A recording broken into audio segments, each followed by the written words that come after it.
SC साहब को कहा है, पठानिया जी को, कि चाहे आप जैसे भी बनाएं, हमें नहीं पता। पहुंचा था इधर खुटोई में ना, अब जो 3 किलोमीटर है वो तो बंद ही है इनकी ना जी। अच्छा सर, आप एक बार इनको डायरेक्शन दो कि ये तो खोलनी पड़ेगी, आप चाहे रिलीफ का पैसा लें, चाहे पीडीएनए का लें, किसी और का लें, क्या पर उससे पहले बन जाएगी, उससे पहले बन जाएगी, मुझे विश्वास है।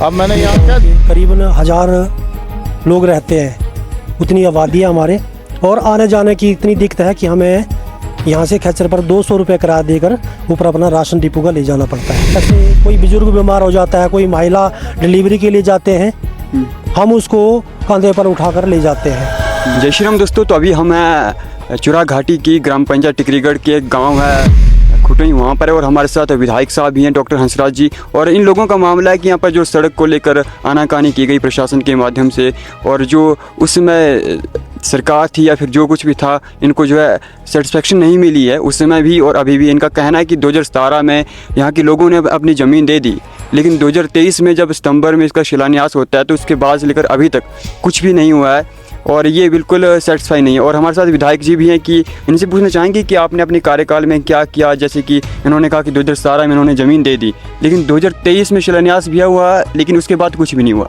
आप वर्तमान में अभी यहाँ पर बैठे हुए हैं और आप देख पा रहे हैं कि कैसी सड़क की व्यवस्था है और क्या कुछ सब कुछ है, क्या कहना चाहोगे? मैं तो अपने खुटोई वासियों को बहुत बहुत बधाई देता हूँ कि यहाँ तक लगभग बसेबल रोड पहुँची हुई है। 7 किलोमीटर टोटल हमारी रोड थी, पैसा हमने दिया भारत सरकार ने, और उस टाइम हमारी प्रदेश में सरकार थी आदरणीय ठाकुर जयराम जी की। दुर्भाग्य हुआ 23 में सरकार बदली, और 23 में हमने फिर भी कोशिश की, क्योंकि जनता ने जिताया हुआ है, तो ठेकेदारों के पीछे, प्रशासन सरकार के पीछे। लेकिन जैसा पूरे प्रदेश में हुआ, दुर्भाग्य कि जितने भी हम लोग पत्थर इधर से उधर कर गए थे वही हुए। लेकिन इसमें तो चलो हमारे अपने ठेकेदार भी थे, यहाँ पकड़ भी थी थोड़ी हमारी, तो ये रोड लगभग सूत कटाई तो हो ही गई थी, लगभग लास्ट गांव तक हम पहुंच गए थे। लेकिन फिर बीच में क्या हुआ कि 23 की बरसात, 24 और फिर यह 25 वाला, इसने जो है वो डैमेज तो किया इलाके को, इसमें कोई शक नहीं है। कई घर हमारे जो है वो खतरे में आए, साथ में इलाका भी खतरे में आया। 2.5 किलोमीटर बन गई है। आज ही मैंने एक्शन साहब को कहा है, एससी साहब को कहा है, पठानिया जी को, कि चाहे आप जैसे भी बनाएं, हमें नहीं पता। पहुंचा था इधर खुटोई में ना, अब जो 3 किलोमीटर है वो तो बंद ही है इनकी ना जी। अच्छा सर, आप एक बार इनको डायरेक्शन दो कि ये तो खोलनी पड़ेगी, आप चाहे रिलीफ का पैसा लें, चाहे पीडीएनए का लें, किसी और का लें, वो तो खोलनी पड़नी ना जी। अब ये तो 2.5 किलोमीटर तो खोल दिए इन्होंने, 2.5 किलोमीटर तो बसेबल है, मतलब बस ही आ सकती है, कोई पंगा ही ना। अब रह गई 2.5-3 किलोमीटर ऊपर ना जी। उसमें बोला यार कल परसों से लगा दो बंदे, LNT JCB, चाहे अब भी लग जाए ठेकेदार ना जी, उसकी है मशीनरी यहाँ पे, तो उनको बोलो भाई साहब बोलना आप लग जाओ, क्योंकि खोलनी तो पड़नी है ये। अब हमारी सरकार की रोड है, ऐसा तो है नहीं कि मैंने बनाई है ना जी, तो आप थोड़ा स्ट्रिक्टली डायरेक्शन दे दो ना जी। अब मैं इनको वो कमिटमेंट कर रहा हूँ अपने लोगों को ना जी कि ठीक है, अब आप खुद, हाँ रोड तो खोलनी पड़ेगी, चाहे अब ये उसके पास है पैसे चाहे नहीं है ना जी, पर ये थोड़ा आप स्ट्रिक्टली बोल दो अब, है ना please. Thank you sir, thank you sir. हमने पूरे पैसे दिए हैं 7 किलोमीटर रोड के, भारत सरकार, हिमाचल सरकार के पैसे हैं, और लोगों ने, सबसे बड़ी बात है, अपना जर जमीन जो हक बर्तन है इनके, जू है, मतलब जहाँ चरान है, वो सब दिया है, और अब खंडर खंडर हुआ इलाका है, तो कम से कम उसका फ़ायदा लाभ तो मिले लोगों को। तो आज मैंने अब भी कहा है कि हम 10-15 दिनों बाद फिर आएंगे, और मुझे विश्वास है कि जैसा एससी साहब ने कहा है कि हम इस रोड को जो है वो लास्ट हमारे भरनी तक पहुंचा देंगे, और पहुंचानी भी पड़ेगी, क्योंकि ये सरकार की रोड है। और इसमें हमने कहा है कि अगर आपको पैसों की दिक्कत है तो आप हमें बताएं, हम मंत्री जी से भी बात करेंगे, मुख्यमंत्री जी से भी बात होगी, और साथ में भारत सरकार से भी मदद लेंगे, क्योंकि इसकी टायरिंग भी साथ होनी है। ये हमने उसमें करवाया हुआ है, और अगर सब ठीक रहा तो ये प्रधानमंत्री ग्राम सड़क योजना में भी चढ़ जाएगी, ऐसा हमारा वो है।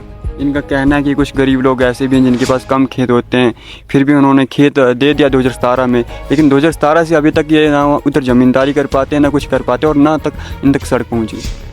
ऐसा वो लोगों का मानना बिल्कुल सही है, क्योंकि सड़क जब भी बनती है वो जाएगी तो खेतों से या बाग बगीचों से या ज़मीन पे ही बनेगी सड़क।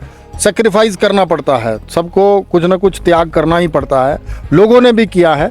लेकिन आपके माध्यम से मैं लोगों से बस इतनी गुजारिश करता हूं कि आपका त्याग, आपकी तपस्या जो है वो भंग नहीं होगी। उसमें जहां पर जो बात करनी होगी, हमारे पंडित जी यहाँ पर हैं, प्रधान साहब हैं, हमारे मामा जी यहीं पे हैं, सब पूरी जनता यहाँ पर है। इन सब के आशीर्वाद से 3 बार हम विधानसभा में पहुँचे हैं और सबकी बहुत ब्लेसिंग्स रही हैं। और अब भी जो है वो हम इलाके को नीचे नहीं लगने देंगे, चाहे सरकार जैसी भी हो। सरकार सबकी होती है, सरकार जो है वो किसी व्यक्ति विशेष या दल विशेष की नहीं होती है। ये थोड़ी यहाँ अज्ञानता है प्रशासन में और उनमें। हम लोग जो हैं वो सरकार के लिए ही काम करते हैं, जितने भी लोग हैं, और जनता जो है वो सरकार से या सरकारों से या विधायकों से यही उम्मीद रखती है कि जो उनके मुद्दे हैं, जो इशू हैं, वो हम हैंडल करें। और अगर यहाँ पर ये 10-15 दिनों में ये ठीक करते हैं तो ठीक है, नहीं तो जनवरी फरवरी का हमारा विधानसभा का सत्र होगा, हम वहाँ ठीक करवा लेंगे। विधानसभा सत्र में भी आप ये मुद्दा उठाओगे, हमें उम्मीद है ऐसी। लेकिन क्या पर कंडीशन? उससे पहले बन जाएगी, उससे पहले बन जाएगी, मुझे विश्वास है। अब मैंने यहाँ क्या दिया है कि हम बढ़ाएंगे, चाहे जो भी फार्मूला लगेगा। ठेकेदार हमारे अपने कहेंगे कि भाई टिप्पर लगाओ और LNT आपकी यहाँ पर है, उठाना ही है मक्खा भी तो। और क्योंकि लोगों को सुविधा मिलनी चाहिए, इसीलिए हम लोग हैं, सब लोग, चाहे प्रशासन है, चाहे एडमिनिस्ट्रेशन के लोग हैं, चाहे कोई जनप्रतिनिधि है, सब लोग हम इसी के लिए। जी थैंक यू, धन्यवाद थैंक यू आपका। भाई ये हंसराज जी, साथ में स्थानीय व्यक्ति भी हमारे साथ जुड़े हुए हैं। आपका क्या कहना है इस सड़क के बारे में? सड़क का कहना यही है हमारा कि हमें विश्वास है अपने विधायक पर। इन्होंने हमें आश्वासन दिया है कि 15-20 दिनों के अंदर ये सड़क जो है हमारी बहाल हो जाएगी। और जितने भी हमारे गरीब भाई हैं ऊपर भरनी गांव के करीबन 1000 लोग रहते हैं, उतनी आबादी है हमारे, और आने जाने की इतनी दिक्कत है कि हमें यहाँ से खच्चर पर 200 रुपये किराया देकर ऊपर अपना राशन डिपो का ले जाना पड़ता है। इस सड़क के माध्यम से हम 20-25 रुपये देकर ऊपर ले जाते हैं। और कई बार तो रात को हमारे जैसे कोई बुजुर्ग बीमार हो जाता है, कोई महिला डिलीवरी के लिए जाते हैं, हम उसको कंधे पर उठाकर ले जाते हैं। लेकिन हमें पूर्ण विश्वास है अपने विधायक हंसराज जी का कि इन्होंने हमें आश्वासन दिया है कि 20-25 दिनों के अंदर ये रोड जो है बहाल हो जाएगी। जी ठीक है जी। आप क्या कहना चाहोगे भाई? एक यंग जनरेशन है। हमारी भी यही कहना है, हमें भी आज सुनते सुनते हुए 4-5 साल हो गए। ये थे स्थानीय लोग यहाँ के, और विधायक साहब भी आए थे, और इन्होंने प्रशासन के माध्यम से ये आश्वासन दिया कि जल्द ही 10-15 दिनों में यहाँ सड़क ठीक हो जाएगी। जो विधानसभा सत्र चलेगा मार्च में, तब तक ये सड़क ठीक हो जाएगी। अब देखते हैं ठीक होती है या फिर नहीं होती है, लेकिन हमें पूर्ण विश्वास है विधायक साहब पर कि ज़रूर ठीक हो जाएगी। हालांकि सरकार उनकी खुद की नहीं है, लेकिन फिर भी वो सरकार में हैं कहीं ना कहीं, तो ज़रूर ठीक होगा। बाकी इस वीडियो को शेयर करना और अपने ओपिनियन में कमेंट सेक्शन में देना। धन्यवाद।